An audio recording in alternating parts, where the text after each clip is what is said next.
দুঃখর কথায় দুঃখ আর কিচ্ছু বরদাস্ত আর না। আমরা বেশ দূরই নাই খাটিগুড়া চৌরঙ্গীত বরাকবেলি এরিয়াত যে ঘটনা ঘটছে, আজকে আমি নিজে মানে দেখিয়া বড় দুঃখিত। আজ লাশ আমার একটা বোন মারা গেছে, মনে করো জানি বাড়ি খালাইন বাড়ি, কিন্তু আজকে মনে করো ও যে দুঃখটা বরদাস্ত আর না, হরুতাও তো দেখিয়া এটা নিজের বরদাস্ত আর না, হরুতাও ফটো রাখছি, কিন্তু এই বেটি মানুষের কারণে মুখটা ফটো উঠাইয়েন না।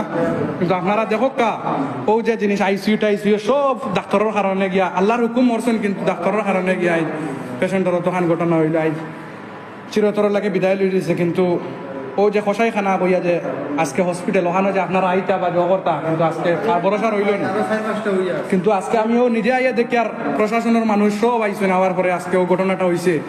আজকে 60টা ঘটনা হয়ে গেছে, কিন্তু বড় দুঃখ লাগে আজকে লাশের সামনে আই একটা বেটি মানুষের কারণে আমি মুখটা দেখাইতাম পারি না, নিজেও দেখিয়া বড় দুঃখিত। একটু আগে দেখাও না তো, ধরো না, দুঃখিত বড় আজকে মানে কিছু কর নাই, কিন্তু বড় দুঃখ সহিত হইয়া লাশ সামনে লইয়া যদি আপনারা বই বাগ নিয়ে থাকবো আপনারা কিতা বললাম আজকে আমরা খাটিগুলা বরাকবেলি আজকে হরু থেকে বলা হয়েছিল চৌরঙ্গীর দাঁড়ো এলাকার মানুষও আমি, কিন্তু কোনোদিন একটা হসপিটাল খুলছে না।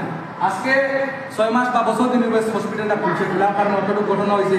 আজকে মানে শিলচার কালাইন মদরপুর সব জায়গায় হসপিটাল আছে, এরকম ঘটনা হয় না কেন?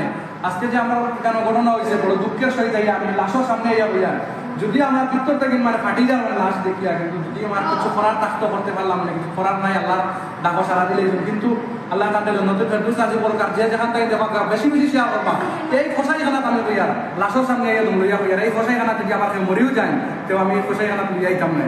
যদি মরি যান তো মরি যাইবা, কিন্তু অন্য খানা লইয়া যাইব ভাই বড় দুঃখের সহিত মাতিয়ার এই খোসাইখানা যে আপনারা লইয়া যাইবা আজকে থেকে খোসাইখানা বন্ধ হয়ে যাব।